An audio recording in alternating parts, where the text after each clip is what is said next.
Hey everyone, this is Course A, Lesson 10. We're starting with the second practice as the first one is just a video. So in this one, you only need to try the blocks. So let's say if I put many blocks on top of each other, what will happen?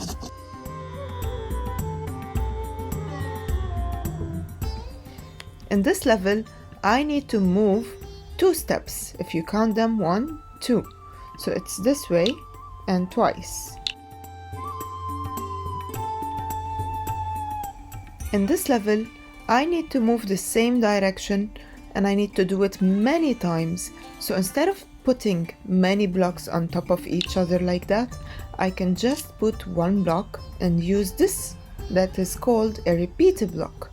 And I can specify how many times I want to move. So let's count. 1, 2, 3, 4, 5.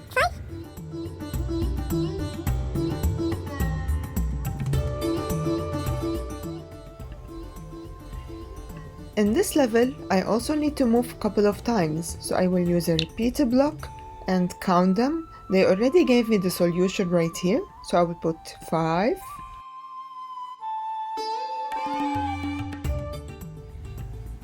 Same as in this one, I also need to put a repeat block, count them. 1, 2, 3, 4, 5, 6, 7.